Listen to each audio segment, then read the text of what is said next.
Hello friends, welcome back to my YouTube channel.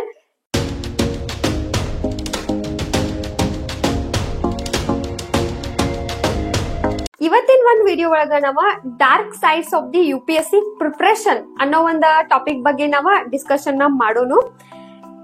UPSC ಒಂದು preparation ಮಾಡೋದ್ರಿಂದ ಒಂದಷ್ಟು side effects ಒಂದಷ್ಟು ಪ್ರಾಬ್ಲಮ್ಸ್ ಅನ್ನು ಆಗ್ತಾವು. ಆ ಪ್ರಾಬ್ಲಮ್ಸ್ ಏನ ಇಶ್ಯೂಸ್ ಏನ ಅನ್ನೋದು ನೀವು ಮೊದ್ಲನ ತಿಳ್ಕೊಂಡಿದ್ರಿ ಅಂತಂದ್ರ ನೀವು ಪ್ರಿಪರೇಷನ್ ಮಾಡೋ ಟೈಮ್ ಒಳಗ ಆ ತರ ಒಂದಷ್ಟು ತಪ್ಪುಗಳನ್ನ ಮಾಡಂಗಿಲ್ಲ ಅನ್ನೋ ಕಾರಣಕ್ಕ ಈ ಒಂದು ಕಂಟೆಂಟ್ ನ ನಿಮ್ ಮುಂದೆ ಇಡಾಕ್ ಇಷ್ಟ ಪಡಾತೇನಿ. ಸೊ ಈಗ IPS ಆಗ್ಬೇಕಂದಾಗ ನಮಗ್ ಮೋಟಿವೇಶನ್ ಎಲ್ಲಿಂದ ಸಿಗ್ತದ? ಒಂದು IAS ಆಫೀಸರ್ ಸಿಗುವಂತ ಒಂದಷ್ಟು ಫೆಸಿಲಿಟೀಸ್ ಆಗಿರ್ಬೋದು, ಬಂಗ್ಲೋ, ಕಾರ್ ಆಗಿರ್ಬೋದು, ಅಂಡ್ ಈ ಒಂದು ಸೊಸೈಟಿ ಒಳಗ IAS ಆಫೀಸರ್ ಸಿಗುವಂತ ಒಂದು ರೆಸ್ಪೆಕ್ಟ್ ಆಗಿರ್ಬೋದು, ಎಲ್ಲಾನು ನೋಡಿ ಖುಷಿ ಆಗ್ತದ. ಸೊ ವಿದ್ಯಾರ್ಥಿಗಳು ಇನ್ನು IAS IPS ಕಡೆ ಪ್ರಿಪರೇಷನ್ ನ ತೀವ್ರ ಮಾಡ್ತಾರು. ಬಟ್ ಇಲ್ಲಿ ಒಂದಷ್ಟು ಪ್ರಾಬ್ಲಮ್ಸ್ ಅದಾವ, ಒಂದಷ್ಟು ಸೈಡ್ ಇಫೆಕ್ಟ್ಸ್ ಅನ್ನೋ ಅದಾವ. ಅವು ಏನೇನಂತ ನೀವ್ ಏನಾರ ತಿಳ್ಕೊಂಡ್ರಿ ಅಂತಂದ್ರ ಜೊತೆಗೆ ನೀವು IAS ಪ್ರಿಪರೇಷನ್ ನ ಮಾಡುವಾಗ ಅಂತ ತಪ್ಪುಗಳನ್ನ ಮಾಡಂಗಿಲ್ಲ. ಫಸ್ಟ್ ಥಿಂಗ್ ಏನಂತಂದ್ರ ಹೈ ಕಾಂಪಿಟೇಷನ್ ಲೆವೆಲ್ ಏನೈತ್ಲಾ ಹೆವಿ ಐತಿ. ಈಗ 1800 to 1000 ಪೋಸ್ಟರ್ಸ್ ಇರ್ತಾವ. ಅದಕ್ಕೆ 10 ಲಕ್ಷ ಜನ ಒಂದು ಕಾಂಪೀಟ್ ಮಾಡ್ತಿರ್ತಾರ. ಇಂಥ ಟೈಮ್ ಒಳಗೆ ಏನಾಗ್ತೈತೆ ಅಂದ್ರ ಈ ಒಂದು ನೀವು ನ್ಯೂಸ್ ಒಳಗೆಲ್ಲ ನೋಡಿರ್ತೀರಿ, ಒಂದಷ್ಟು ವಿಡಿಯೋಸ್ ಎಲ್ಲಾ ನೋಡಿರ್ತೀರಿ. ಆಟೋ ರಿಕ್ಷಾ ಚಾಲಕನ ಮಗ ಅಥವಾ ಒಬ್ಬ ರೈತರ ಮಗ ಈ ವರ್ಷ IAS ಟಾಪರ್ ಆದ್ರು, IPS ಆದ್ರು ಅಂತ ಹೇಳಕಾಸ ಅವ್ರ ಜೊತೆ ಪರೀಕ್ಷೆ ಬರೆದಂತ 30 ರಿಂದ 40 ಸಾವಿರ ವಿದ್ಯಾರ್ಥಿಗಳು ಜಸ್ಟ್ 1 ಮಾರ್ಕ್ಸ್ 2 ಮಾರ್ಕ್ಸ್ ಇಂದ ಫೇಲ್ ಆಗಿ ಒಂದು ಸೋತ ಮಕ ಹೊತ್ಕೊಂಡ್ ಕಾಸ ನೆಕ್ಸ್ಟ್ ಕರಿಯರ್ ಪ್ಲಾನ್ ಇಲ್ದ ಎಂಗ್ಸೈಟಿ ಒಳಗ ಡಿಪ್ರೆಷನ್ ಒಳಗ ಮನಿ ಸೇರಿರ್ತಾರ. ನಮ್ಗ ಯಾವ್ದೇ ರೀತಿ ನ್ಯೂಸ್ ಚಾನೆಲ್ ಒಳಗಾಗಿರ್ಬೋದು ಅಥವಾ ಯೂಟ್ಯೂಬ್ ಚಾನೆಲ್ ಒಳಗಿಂದ್ರ ಗೊತ್ತ ಆಗಂಗಿಲ್ಲ. ಸೊ ಇದನ್ ಯಾಕೆ ನಾನ್ ನಿಮಗ್ ಹೇಳತ್ತೇನಂತಂದ್ರ ಹೈ ಲೆವೆಲ್ ಕಾಂಪಿಟೇಷನ್ ಇರೋದ್ರಿಂದ ನೀವು IAS ಪ್ರಿಪರೇಷನ್ ಜೊತೆ ಒಂದು ಪ್ಲಾನ್ ಬಿ ನ ನೀವು ಇಟ್ಕೊಳ್ರಿ. ಅಂದ್ರೆ ಬೇರೆ ಬೇರೆ competitive exam at a time prepare ಆಗ್ರಿ. ಬಹಳ ವಿದ್ಯಾರ್ಥಿಗಳು ಏನ್ ಮಾಡ್ತಾರಂದ್ರೆ IAS ಅಂದ ತಕ್ಷಣ ಬೇರೆ ಎಕ್ಸಾಮ್ಗಳನ್ನ ಅವ್ರು ಬರೀತಿರಂಗಿಲ್ಲ. ಸೊ IAS ನಿಮ್ ಗೋಲ್ ಐತಿ, ಎಸ್ ಅದು ಒಳ್ಳೇದು, ಚಲೋ ತಮ್ಗೆ ಅದಕ್ಕೆ ಪ್ರಿಪರೇಷನ್ ಮಾಡ್ರಿ. ಜೊತೆ ಬೇರೆ ಬೇರೆ ಕಾಂಪಿಟೇಟಿವ್ ಎಕ್ಸಾಮ್ ಅಪ್ಲೈ ಮಾಡ್ಕೊಂತೀರಿ. ನಿಮ್ಮ ಒಂದು ಪ್ಲಾನ್ ಬಿ ರೆಡಿ ಇರ್ಲಿ. First point.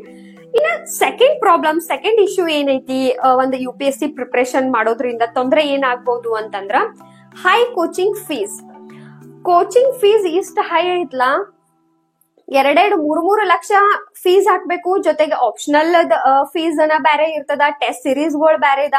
ಇನ್ನ ಡೆಲ್ಲಿ ಒಳಗ್ ಮುಖರ್ಜಿ ನಗರ್ಗದು ನೀವು ಹೋದ್ರಿ ಅಂದ್ರ ಸಣ್ಣ ರೂಮ್ ಇರ್ತಾವ. ಅದಕ್ಕೆ 15 ಸಾವಿರ ರೂಪಾಯಿ ನೀವು ತಿಂಗಳಿಗೆನ ಹಾಕ್ಬೇಕು. ಸೊ ನೀವು 15,000 ಅಂದ್ರೆ 4-5 ವರ್ಷ ಅಲ್ಲಿ ಉಳಿದು ಪ್ರಿಪರೇಷನ್ ಅದು ಮಾಡಿರಿ ಅಂತಂದ್ರ ಕ್ಯಾಲ್ಕುಲೇಷನ್ ಮಾಡ್ರಿ ಎಷ್ಟ್ ಆಗ್ಬಹುದು ಕಾಸ್ಟ್. ಅಂಡ್ ನಮ್ಮ ಸೌತ್ ಗಿಂತನೂ ನಾರ್ತ್ ಇಂಡಿಯಾ ಒಳಗ IAS ದ ಕೋಚಿಂಗ್ ಬಹಳಷ್ಟು ವಿದ್ಯಾರ್ಥಿಗಳು ಜಾಯಿನ್ ಆಗ್ತಾರ. ತಂದೆ ತಾಯಿ ಒಂದಷ್ಟು ಜನ ಮನಿ ಮಾರಿ ಕಾಸ ಸೈಟ್ ಅದು ಎಲ್ಲಾ ಮಾರಿ ಅವ್ರ ಮೇಲೆ ಇನ್ವೆಸ್ಟ್ಮೆಂಟ್ ಮಾಡಿರ್ತಾರ. ಇನ್ನೊಂದ್ ಪ್ರಾಬ್ಲಮ್ ಆಗತೈತಂದ್ರ ವಿದ್ಯಾರ್ಥಿಗಳು ಫಸ್ಟ್ ಅಟೆಂಪ್ಟ್ ಒಳಗೆ ಏನ್ ಫೇಲ್ ಆಗ್ತಾರಲ್ಲ, ಒಂದು ಕೋಚಿಂಗ್ ಜಾಯಿನ್ ಆಗಿರ್ತಾರು, ಪ್ರಿಪರೇಷನ್ ಮಾಡ್ತಿರ್ತಾರು. ಫಸ್ಟ್ ಅಟೆಂಪ್ಟ್ ಒಳಗ್ ಫೇಲ್ ಆದಾಗ ಅವ್ರ ಏನ್ ಅನ್ಕೋತಾರಂದ್ರೆ ಇದೇನ್ ಜಸ್ಟ್ ಫಸ್ಟ್ ಅಟೆಂಪ್ಟ್ ಇತ್ತು ಅಂತೇಳಿ ಸೆಕೆಂಡ್ ಇಯರ್ ಪ್ರಿಪರೇಷನ್ ಮಾಡ್ತಾರು. ಹಂಗ third year preparation third attempt ಕೊಡ್ತಾರು. ಥರ್ಡ್ ಒಳಗ್ ಪ್ರಿಲಿಮ್ಸ್ ಆಗ್ತದ, 4th ಒಳಗ ಮೇನ್ಸ್ ಆಗ್ತೈತಿ. ಲಾಸ್ಟ್ ಅಟೆಂಪ್ಟ್ ಒಳಗ್ ಇಂಟರ್ವ್ಯೂಗ್ ಹೋಗಿ ವಾಪಸ್ ಬಂದ್ಬಿಡ್ತಾರ. ಆ ಗ್ಯಾಪ್ ಒಳಗ ಅವರು 6 ರಿಂದ 7 ವರ್ಷ ಟೈಮ್ ನ ವೇಸ್ಟ್ ಮಾಡಿರ್ತಾರು. ಬಟ್ ಇಂಟರ್ವ್ಯೂ ಒಳಗ್ ಫೇಲ್ ಆದ್ರಂದ್ರ ಮುಗೀತು. 1 ಮಾರ್ಕ್ಸ್ ಒಳಗಾಗ್ಲಿ ಅರ್ಧ ಮಾರ್ಕ್ಸ್ ಒಳಗಾಗ್ಲಿ ಫೇಲ್ ಆದಂದ್ರ ಮುಗೀತು. UPSC ಜರ್ನಿ ಅಲ್ಲಿ ಎಂಡ್ ಆಗ್ತದ. ಅವ್ರು ಪ್ಲಾನ್ ಬಿ ಇಟ್ಕೊಂಡಿದ್ರು ಅಂತಂದ್ರ ಬೆಟರ್, ಅವ್ರಿಗೆ ನೆಕ್ಸ್ಟ್ ಪ್ರಾಬ್ಲಮ್ ಆಗಂಗಿಲ್ಲ. ಬಟ್ ಪ್ಲಾನ್ ಬಿ ಇಲ್ದ ಅವ್ರ ಏನಾರ ಈ ತರ 6-7 ವರ್ಷವನ್ನ ಟೈಮ್ ವೇಸ್ಟ್ ಮಾಡಿರ ನೆಕ್ಸ್ಟ್ ಅವ್ರಿಗೆ ಬಹಳ ಪ್ರಾಬ್ಲಮ್ ಆಗ್ತದ. ನೆಕ್ಸ್ಟ್ ಕರಿಯರ್ ಏನು, ನೆಕ್ಸ್ಟ್ ಲೈಫ್ ಏನು? ಆಲ್ಮೋಸ್ಟ್ 6 ಅಟೆಂಪ್ಟ್ ಮುಗಿಯೋಷ್ಟ್ರೊಳಗೆ 32 ವರ್ಷ ಅಂತೂ ಆಗಿರ್ತದ. ಸೊ ನೆಕ್ಸ್ಟ್ ಕರಿಯರ್ ಏನು? ಈ ತರ ಡಿಪ್ರೆಷನ್ ಒಳಗ, ಎಂಗ್ಸೈಟಿ ಒಳಗ ಫ್ಯಾಮಿಲಿನ ಹೆಂಗ್ ಫೇಸ್ ಮಾಡ್ಲಿ, ಸೊಸೈಟಿನ ಹೆಂಗ್ ಫೇಸ್ ಮಾಡ್ಲಿ? ನಿಮ್ಗೆಲ್ಲಾ ಗೊತ್ತೈತಿ, ಮನ್ಯಾಗಿನವ್ರಗಿಂತನೂ ನಮ್ಮ ಸುತ್ತಮುತ್ತ ಇರೋರ ಸೊಸೈಟಿ ಜನನ ಫೇಲ್ ಆದಾಗ ಬಹಳ ಹರ್ಟ್ ಮಾಡೋದು, ಬಹಳ ಒಂಥರ ವಿಚಿತ್ರ ಅವರ ಒಂದು ವರ್ಡ್ಸ್ ಗಳಿಂದ ನೋವು ಮಾಡೋದು. ಹೀಗಾಗಿ ಸೊಸೈಟಿ ಒಂದಷ್ಟು ಎಂಗ್ಸೈಟಿ ಆಗಿರ್ಬೋದು, ಡಿಪ್ರೆಷನ್ ನ ಫೇಸ್ ಮಾಡ್ಬೇಕಾಗ್ತೈತಿ. ಹಿಂಗಾಗಿ ಜೊತೆಗೆ ಪ್ಲಾನ್ ಬಿ ಇಟ್ಕೊಂಡ್ ಕಾಸ ನೀವು ಪ್ರಿಪ್ರೇಷನ್ ನ ಮಾಡ್ರಿ. ಇನ್ನೊಂದೇನಂದ್ರ ಸಕ್ಸಸ್ ರೇಟ್ ಕಡಿಮೆ ಅದ. 100% ಕಂಪೇರ್ ಮಾಡಿದಾಗ 1% ಇಲ್ಲ, 0.09% ಸಕ್ಸಸ್ ರೇಟ್ ಇರೋದ್ರಿಂದ UPSC ಪ್ರಿಪರೇಷನ್ ಮಾಡುವಂತ ವಿದ್ಯಾರ್ಥಿಗಳಿಗೆ ಹೇಳೋದಿಷ್ಟ, UPSC ಆನೆಸ್ಟ್ ಆಗಿ ನೀವು ಪ್ರಿಪರೇಷನ್ ಮಾಡಿರಿ ಅಂತಂದ್ರೆ ನಿಮಗೆ ಯಾವುದೇ ರೀತಿ ಪ್ರಾಬ್ಲಮ್ ಆಗಂಗಿಲ್ಲ. ಡೆಫಿನೆಟ್ಲಿ ನೀವು ಕ್ಲಿಯರ್ ಮಾಡೇ ಮಾಡ್ತೀರಿ.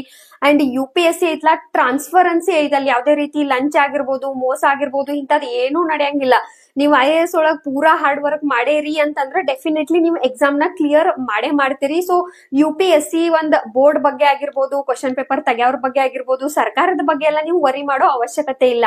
ಇಲ್ಲಿ ಮ್ಯಾಟರ್ ಏನೈತಂದ್ರ ಕಾಂಪಿಟೇಷನ್ ಲೆವೆಲ್ ಹೈ ಐತಿ, ಒಂದಷ್ಟು ಮಾರ್ಗದರ್ಶನಗಳ ಕೊರತೆ ಐತಿ, ಅಂಡ್ ಕೋಚಿಂಗ್ ಫೀಸ್ ಅದು ಹೈ ಇರೋದ್ರಿಂದ ಸಕ್ಸಸ್ ರೇಟ್ ಕಡಿಮೆ ಆಗತ್ತದ ಹೊರತು UPSC ಏನೋ ಸ್ಕ್ಯಾಮ್ ಮಾಡ್ತೈತಿ ಅಥವಾ ಏನೋ ಲಂಚ ನಡಿತೈತಿ ಆ ತರ ಏನೂ ಇಲ್ಲ.